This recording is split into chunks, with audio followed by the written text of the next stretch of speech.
So before coming to TSC, I actually didn't know much about Polanyi.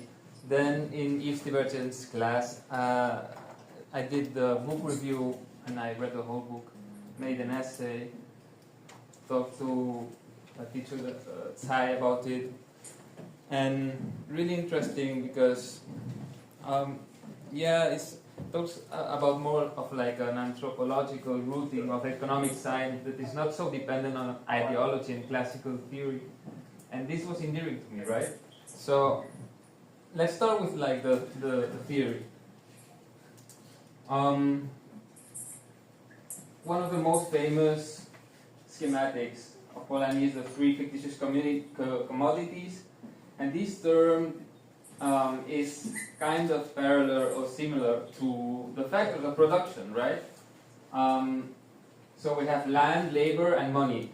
Polanyi was talking about money in his book, and now people talk about capital, right? It's kind of similar but not the same.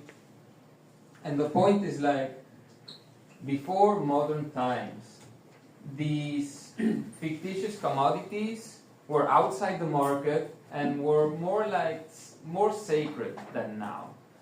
So for land, like land was common for everyone. We were saying last week the example of the pastures that in England were enclosed, right? Jonathan talked about this. So what's the effect of marketization? It is deracination of the human experience. And so instead of having your nice little cottage with your chickens on the countryside, suddenly you're like in the middle of the city, and then you have to rent some place, and then you cannot start a family, so you kind of deracinated, right?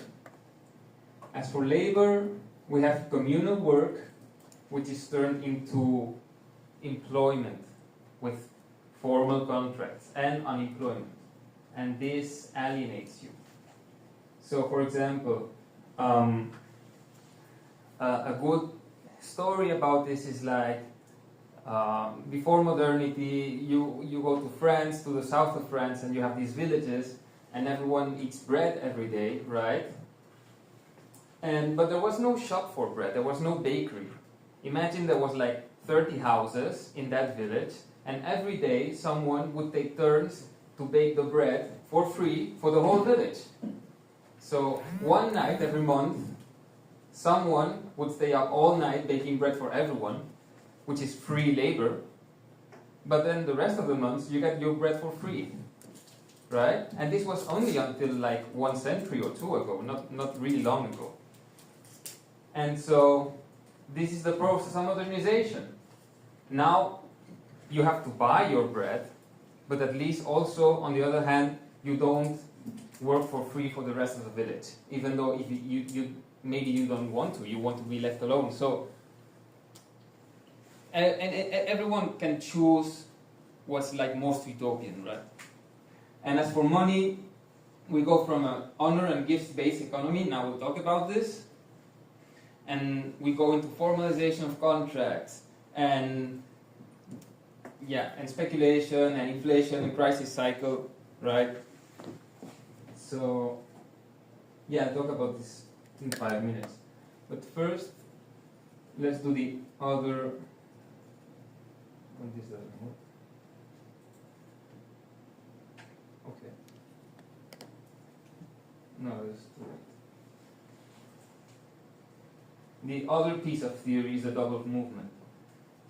This is important to understand because we've all been kind of accustomed to this political thinking of like, okay, like the right wing, they're conservative, they want to maintain things as they are, right?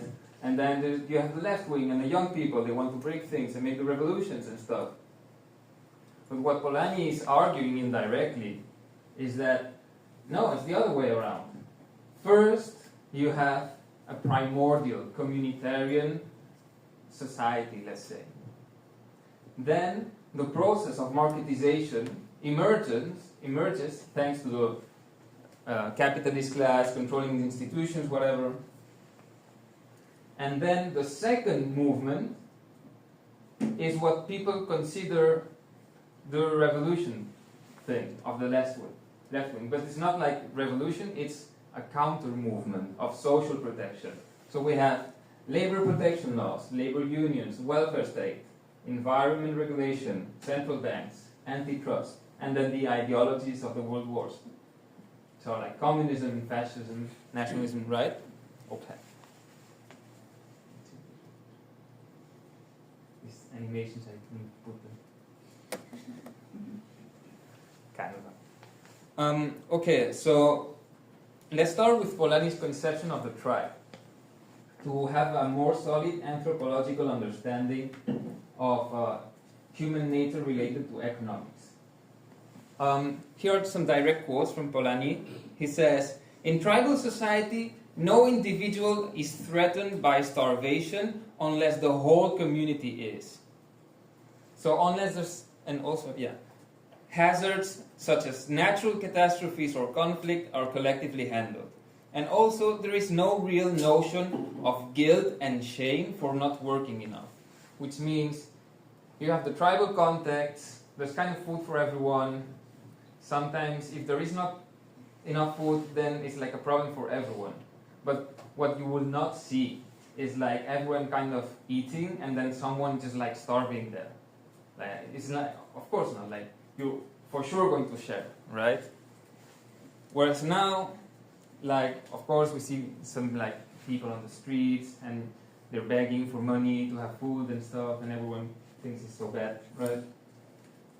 So, and another important distinction that needs to be made is that it's not about like these tribal societies, you know, in the tropical forest or whatever, and then once you get big societies, you get capitalism. Actually, no. Like, in pre-modernity, ancient empires like the Roman Empire, the same mechanism applied. So, do you know like the expression of bread and circuses from the Roman Empire, right?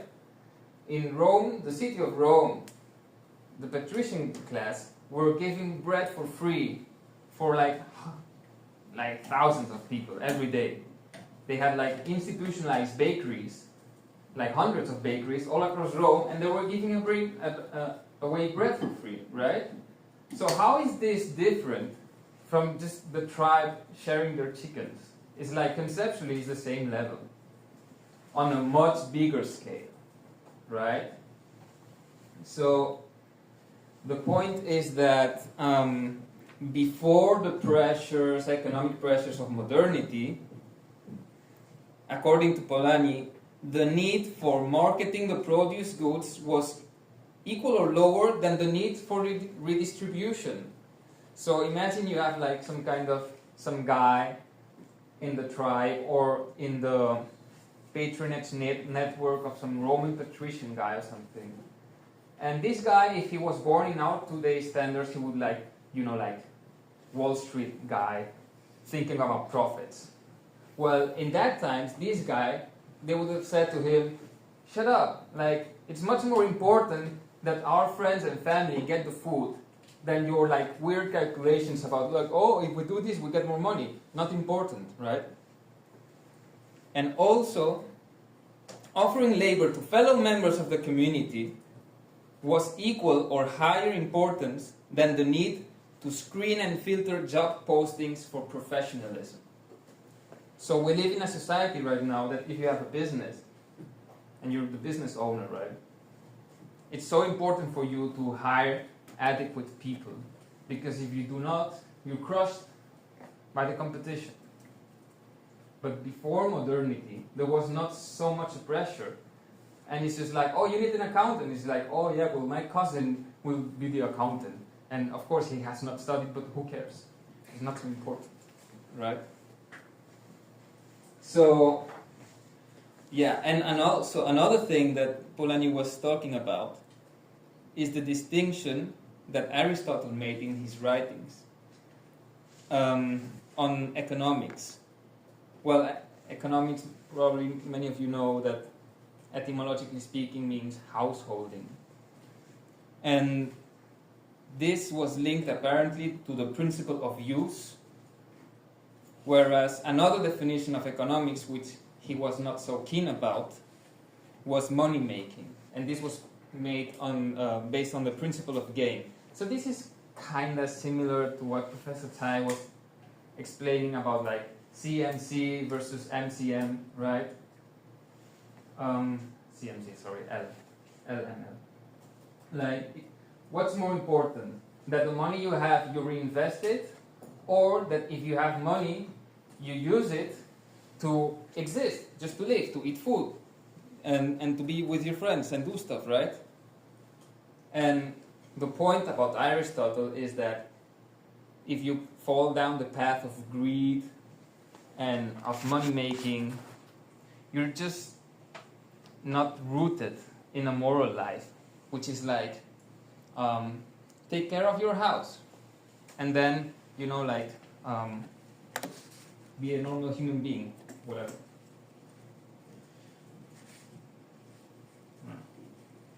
Okay, this is another nice schematic of Polanyi, which are the three types of trade.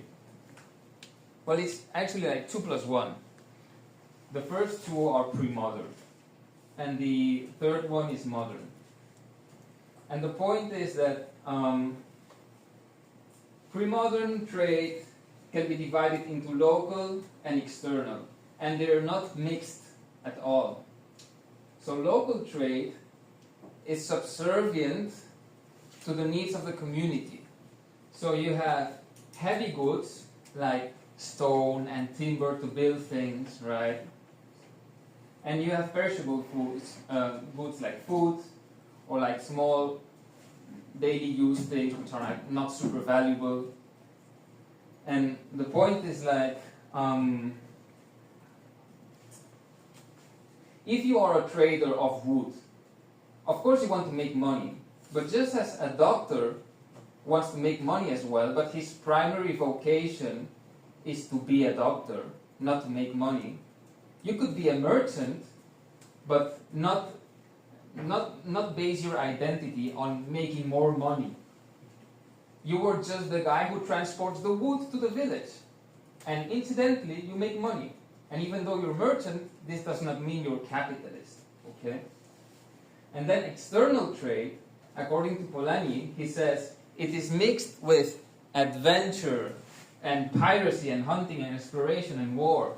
So the same people who were the traders of like these people that went in long trips with ships across the seas were actually kind of the same people who were tempted to do pirate stuff.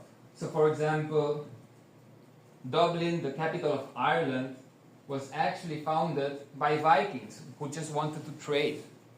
And these same people also raided Ireland. So what's up with that? So then we get into modernity, and you have these national elites from Paris and London who go into every single city and village across Europe and other continents and breaking the local laws, saying, oh, we want like liberalism and freedom and whatever, right? But this was kind of like an excuse maybe, you know, to just like break the institutionalized forms of pre-modern trade and bring them to the market, to make them capitalist.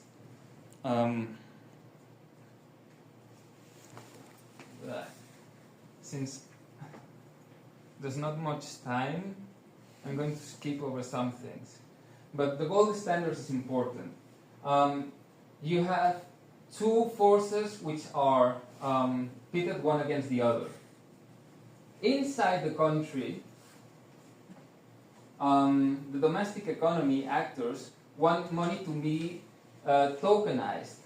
And then there was Polanyi saying that in the 17th century, there were like merchants who were relying on physical quantities of gold and silver, and the economy can be extremely good and booming, but if you actually don't have the physical gold to sustain the growth, then there's no growth, and they were complaining about it. And on the other hand, during the 19th century, it emerges the proactive forces for the gold standard, which is international finance, haute finance, high finance in French, because they want to go to other countries and invest and have stability. So if other countries have their own currency, but they're constantly printing more, and you're like a bourgeois and you invest there, suddenly you lose your investment, and that's not good. So this is why the gold standard was instituted.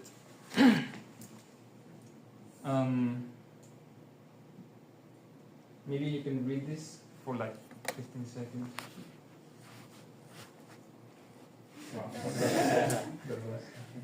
Whatever. Yeah, so the point is like the bourgeois guy from the haute finance goes to the central bank of the other country when he sees things are not good with that currency, and just swaps for gold until there's no gold left in that country, and he can profit from the situation. But this can only happen if the official rate for the given currency of that country is fixed to gold. Yeah. Yeah, sure.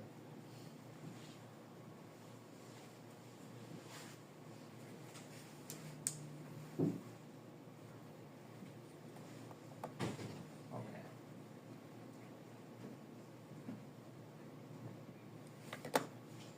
So just to briefly discuss, what would happen if we try to implement the gold standard in the 21st century?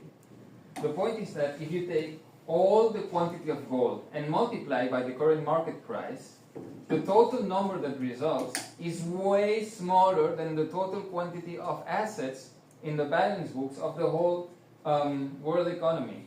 So if you wanted to institute a gold standard, the gold price would automatically start to rise and rise and rise until industrial use, technological use, jewelry use would be so spectacularly high that no one could use actually gold for anything other than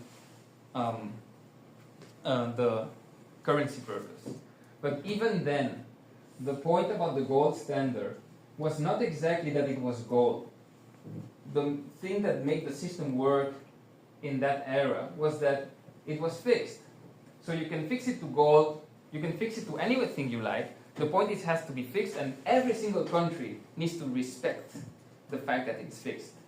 But nowadays, how can anyone convince all countries in the world to just have like a fixed exchange rate? Any country can decide at any moment that, like, you know what, I'm out of here. And who's like USA or China to just force anyone to say like, oh, you need to fix it again? This doesn't happen, right?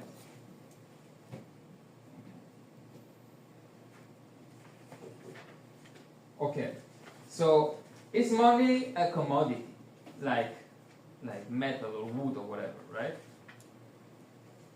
The point about classic liberalism is that money at its core is like these three things, right? Unit of account, means of exchange, store of value, this kind of abstract universalist thing, like, but it has to be based on something solid. So the only thing that imparts value on the abstract concept of money is not the concept of money per se, but the thing that money is anchored on. So then money ends up being a commodity because the part of money that can be calculated, the price, is a commodity, like the gold or something else. But then you have the other school of thought, which is chartism. Well, it's not really one school of thought, it's like conglomerate. That says, no, actually, the value of money is not determined by a gold or commodity or whatever, right? Like, throughout all of history, there were so many coins, and whose face is on the coin? Is the face of the person on the coin someone popular? Okay, then the money goes up. If the face of the coin of the person who is imprinted on suddenly is not popular at all, then the money goes down, right? So it's not about having more quantities of gold and silver. It's who prints the money. So it's like geopolitics, right?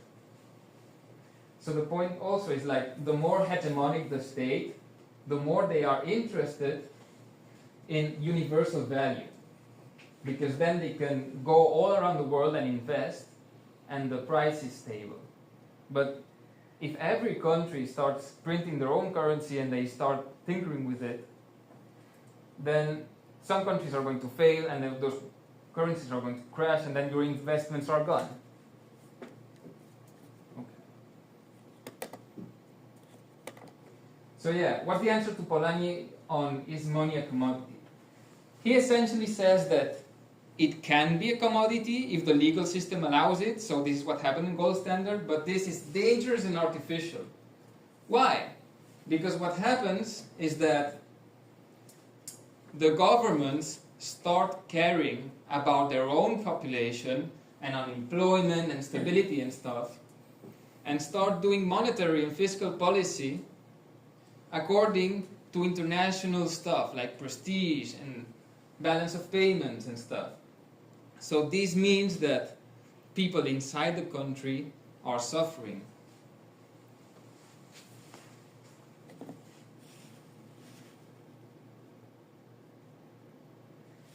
And so we arrive to a big Polanyi argument, which is that World War I and II were in part caused by the gold standard, which is something no one says, but makes sense under this logic, which is every country is under the gold standard, and they're like in this straitjacket. They cannot breathe, and people cannot get a more livable standards because the gold standard makes that the money value is fixed, so there's no flexibility.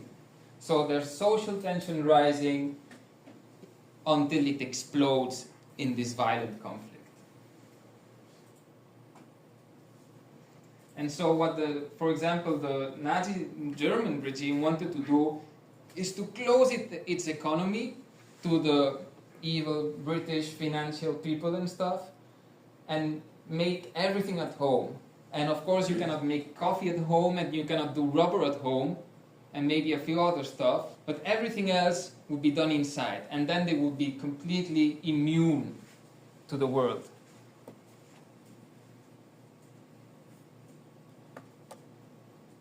Let's talk about the USA. So, critics say that, oh, Polanyi, why are you talking about marketization, modernization being so bad? You say, oh, it fragments society and people suffer, but then you go to the USA in the 19th century and it was growing. But Polanyi says, okay, but actually in the USA, the fictitious commodities, the factors of production themselves, they were growing as well.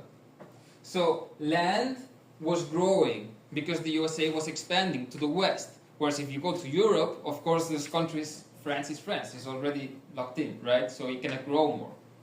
Same with labor. You have these huge waves of immigration, the Irish, the Italians, and whoever else. So the factors of production are growing, the economy grows. And the same with the capital, whereas the rest of the world was dominated by British financiers who wanted the gold standard and their investments. The internal market of the USA was huge and was free and was way more tokenized than in Europe and other places. But when this process ends and the USA joins the gold standard and the west frontier is conquered and the immigration stops arriving in the early 20th century, then is when the second movement starts. Remember, right? There was no need for the second movement until the factors of production stopped growing. And at that point, you have the Federal Reserve, Social Security, the anti-monopolist thing of Roosevelt, and New Deal by the other Roosevelt.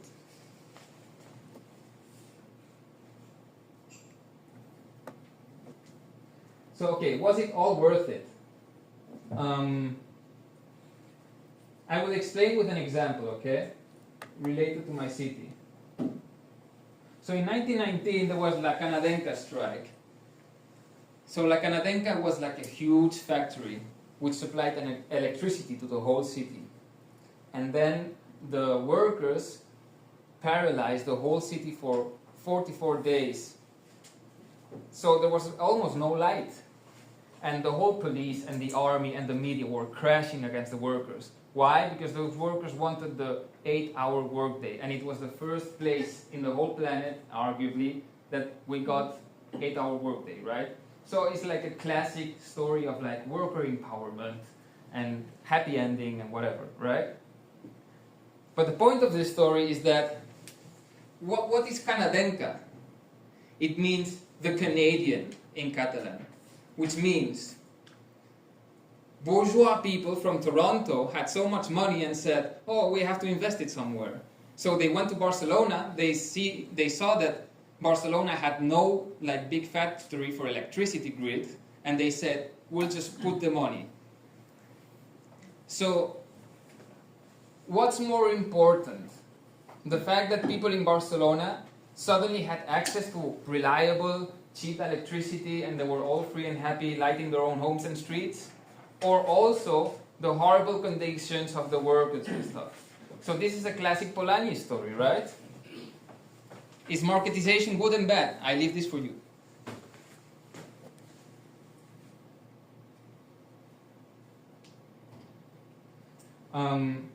Okay, so not much time.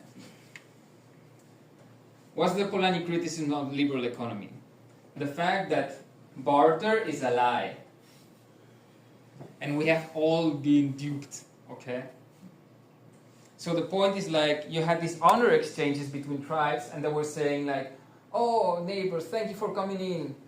And the neighbors like, here you have so many gifts just because I like you. And then the month after, you go to the other tribe and say, oh, look at so many gifts I give you, just because I like you.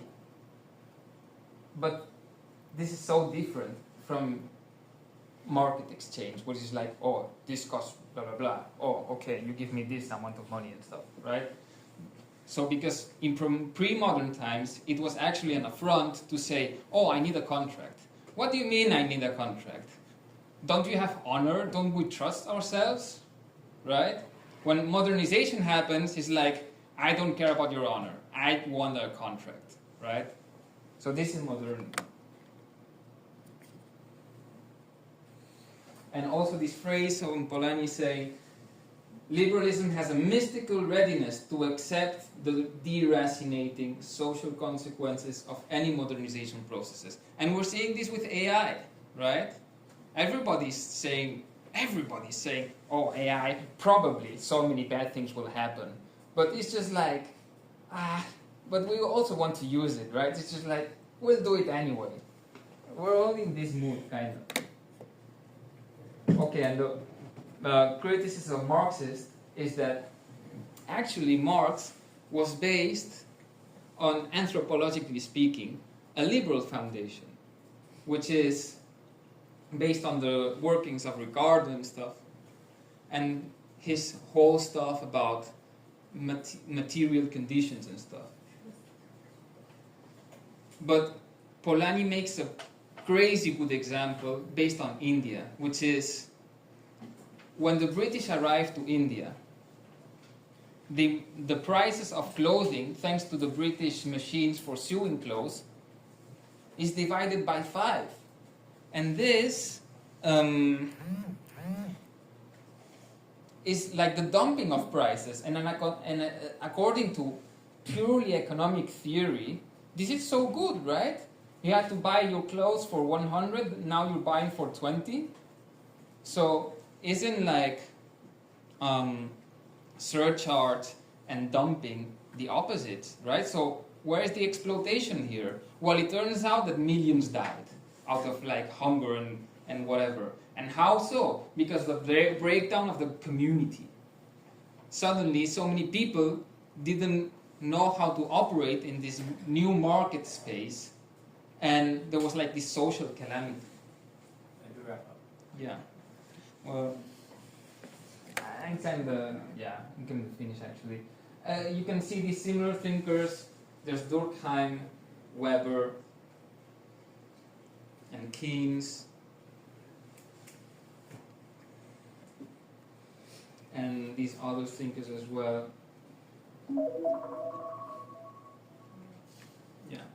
So we have Rousseau, Mao's the guy who did the work on the gift economy, and David Graeber. This is the one I recommend most. These two books are so interesting. I think you should know them. If you don't know them, you should like write them down and read them. I read them years ago. It's very interesting. Actually, some of the examples I've said come from there. And the last conclusion, very simple. True freedom is informal, and formal contracts are a trap.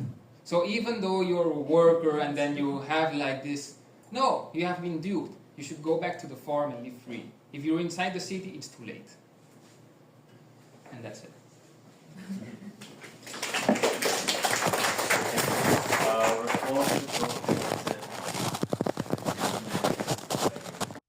If you for uh for SARS first me after over this false noble steppered to a lot of Polanyi's arguments, but one in particular, this is kind of an economics perspective. I know there's also like a sociology perspective, is that it's not that contracts have been a major shift in public and behavior, but it's more so that it is in clarification, formalization of ritual practices of building credit and honor between even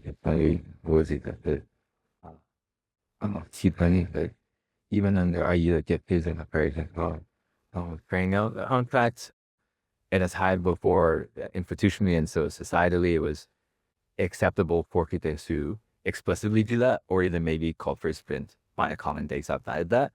I guess from the perspective of Polanyi's argument, what is the key difference between the building of interaction and trust through pre-modern methods versus go on a second. But yeah, this of course it's kind of like a classical of people who are more anarchists or more, another people who say, oh, but in the farm everything works well, right? But then you have to contend with the fact of civilization itself and the grand scales of things. And then how are you going to build that without profit? This cannot work. I guess from my understanding of problems of ancient is that when you remove the feelings out of the situation, you kind of get machine high, right? I guess you understand my point, right? So if you are in the tribe and you feel the honor, and then you are living a more rooted human experience based on intuitions and feelings and a moral standard. Whereas in modernity, we can just make it so everything is automated, and then you just kind of. So yeah, to follow up on that, how about the perspective of, or I guess even you just raised this point in your response, the idea of a type of freedom or expansion of your options through kind of this modern alienation, where in the past, yes, there was this involvement of feelings of trust that have but a very human element, but that also meant in the past that like you could not, for example, the growing coffee thing, a German could not go to a coffee producing country in Latin America and have a common possible another not to have successful trade interaction and get coffee for Germany. So I guess like, is the argument essentially that yes, this expands our freedom as economic agents, but that we're giving up something so valuable to our core that this is not worth it.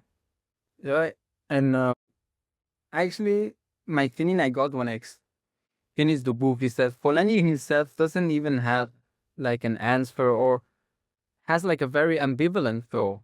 Like he just says this is happening, but he's not really saying like, and this is good versus bad, right? Like a Marxist would say, like, so bad, look at the world of whatever, right? Polanyi is just remember, oh, I didn't say, but he wrote this book he published in 1944. So at the same time that everyone was concentrated in bombing everything, he was just like in his own little space, making his theory, right? And looking about the grand scale of things. And he didn't have either the courage or he just didn't have the opinion, actually, that anyone was exactly right and the rest wrong. And he was just actually just saying, like, okay, we're losing our soul, but then we have also this technology. And even if we didn't want to lose our soul, how do we go back? I have no idea, right? So, and now it's like, if Polanyi was alive, right?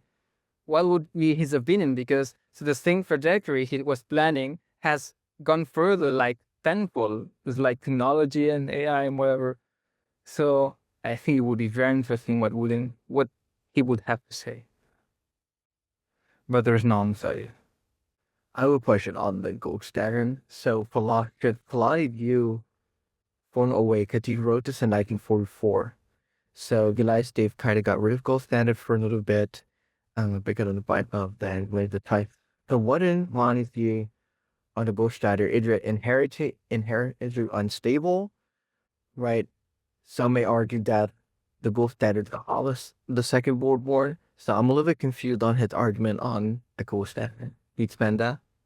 well, from what I know, he was like definitely on the camp of being against the gold standard because of the reasons of social destruction and stuff. I think probably his wish was that the gold standard would never go again. But in that time, the gold standard had just disappeared on most countries, but on the minds of most people, especially at the top, there wasn't really any indication that it was gone for good, right? So many people were expecting that after World War II, it would go back again. So Polanyi maybe he didn't have the energy to just say, and you know what? Never again, right? Because how about it just comes back and he looks like he moves? Was his answer.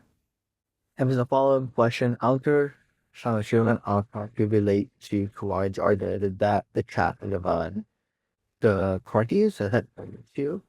To be fair, I don't remember because I read this in October. And but even if it's not explicitly written in the book, which I maybe it was not actually, because some parts of the PowerPoint are just other sources. But we can make the same extrapolation, right? It's just like a society who is trying to break some globalization and in kind of inventing a framework to do that. Right? I was wondering if you could go back to the slide where you were talking about how social calamity and now I think I wrote a cultural change. Right. Could you expound a little on that? No, here. Do you understand that? Experience? Oh, this is No, it's the Marxist thing. Yeah. yeah. No, The state was India. further back. So go back to the India. had a ding bus strike, and then it should be a slide before that. No. No, all drones. No, either way. Like here, it was like the third to last slide or something like that. The victor. No, this one. One more. Yeah. Yeah. Cool. Okay. Yeah, this is so nice because you allow me to explain something I left out of time, which is like Lenin arrived to the conclusion that since anything that matters is just like the materials conditions and the working class and stuff, and then you have empires like expanding and doing colonization, Leninism was like, okay, so then war is the tool of imperialism, capitalism, and then all the politicians are actually controlled by bourgeoisie who just want to have more benefits and stuff. But then Polanyi is like a few pages or paragraph explaining how this was essentially like kind of like a pure argument, infantile, in the sense of actually most international capital didn't want war because it goes against their stability and benefits. And so the wider point of Marxism is that, going back to India, the purely economic point is that if suddenly prices crash for like textiles, this is good for the consumer. So why should anyone suffer? Whereas the evil capitalist exploiter would want the prices to be as high as possible to rake in as much money from the people. But the opposite side thing happened. And the point is that when a culture is accustomed to do things a certain way, and that system is broken down, it's kind of a Luddite argument, actually, right? Um, well, it's similar in a way. But I guess we are all used to say every time someone brings Luddites, and everyone just ends up saying like, "Oh, but they were not right, right?" Because like, uh, new job version, whatever. Well, in the case of India, job didn't really emerge, and like I don't know how many people died out of this. It was like the second half With India was that there wasn't any but the oh yes, we should use this. So what happens in India was you had an exploitative situation in Bengal, and that caused a big famine where the East India Company came in because they changed arrangements of the people on the very top of the society, the tax collectors, and then their relationships, because the East India Company was just basically very interested in extraction from that part of Bengal. But what happened in India is and it's why I think I have a little bit of a difficulty divorcing it from the market. Basically, you didn't just have like new ways of making fabric and cloth and things like that, but you had all of that moved and outsourced to Britain. And basically, you had a huge amount of Indian society that they basically were still making, clothing and these a lot with traditional way, but they were making it in a situation where the British, with their mechanization and everything like that, were underselling them massively. And so then you had boycotts in India that were basically saying, oh, don't buy British made, right? Burn the British made cloth. Yeah. So too. Also, the process of colonization in India was taking properties or land perimeters and territories out of the controls of like, let's say, like temples or like pride, like kshatriyas, like military people, and putting everything into the market. And a similar thing happened in Spain as well. In the first half of the 19th century, it was like this huge thing in Spain called the deamortization. There were two of them. And the point is like the church and the nobles had huge tracts of land. And then there was a point where actually like most of the populace, including my hometown, went into the monasteries and sacked everything. And the hope of the people with the first liberal revolution in Spain in the 1830s was like, yes, finally, we're going to have our own land. But then what the government did is just to take all these lands from the church and the nobles and put them on the market, and only the rich people were able to buy the land. So all the poor people who were like expecting to finally have the land were just like completely and and also some economists even say that this made it so the Spanish economy was for like 50 years behind other European economies, because all this capital, which was nascent, instead of being allocated to productive places, was allocated to buying land. Yeah, well, no, that one. That one. Ah, what's say?